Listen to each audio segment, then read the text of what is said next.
సాధారణంగా భారతీయ జనతా పార్టీ కూడా కాంగ్రెస్ ఫార్ములానే ఫాలో అవుతుంటుంది. రాష్ట్రాల అధ్యక్షులు, జాతీయ అధ్యక్షులు ఇదేమో ఒక సిస్టమేటిక్గా ఏముండదు.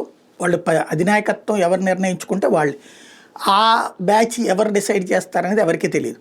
కాంగ్రెస్ పార్టీలోనూ అంతే. ముఖ్యమంత్రి అయినా పార్టీ అధ్యక్షుడైనా సరే. కానీ తమిళనాడులో కీలకమైనటువంటి అడుగు వేశారు అమిత్ షా. అక్కడ ఒక గొడవ నడుస్తుంది.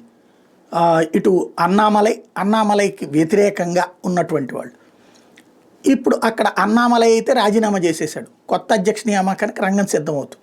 కాబట్టి అన్నామలైకి సంబంధించినటువంటి కార్యకర్తల వర్గం రెచ్చిపోతున్నారు, పోస్టర్లు వేశారు, హోర్డింగ్లు వేశారు. ఈ మొత్తం సమస్యను పరిష్కరించే అవకాశం వేరే బీజేపీ నాయకుల వల్ల అయ్యేటట్లేదు. అందుకే స్వయంగా అమిత్ షా అక్కడికి వెళ్ళి ఆ వ్యవహారాలు చూస్తున్నారు. ఇవాళ భారతీయ జనతా పార్టీ అక్కడ నామినేషన్లు అంటే అధ్యక్ష పదవికి ఎవరు పోటీ పడుతున్నారు అన్నటువంటి నామినేషన్లు వేయటం, నామినేషన్ల ప్రక్రియను సరే అటు అన్నామలై వైపు నుంచినేమో ఏం లేదు, ఇంకొక నాయకులు 2-3 నాయకుల వైపు నుంచి వస్తున్నప్పుడు వాళ్ళకి వ్యతిరేకంగా నినాదాలు చేసినటువంటి వ్యవహారం ఇదంతా పెద్ద చర్చనీయాంశం అవుతున్నటువంటిది.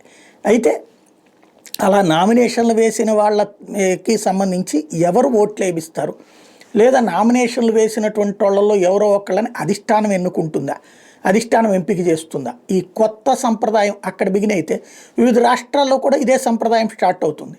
ఎందుకంటే సమ్మతి అసమ్మతి వర్గం అప్పుడు ఏం చేస్తారు చూడాల్సి ఉంది.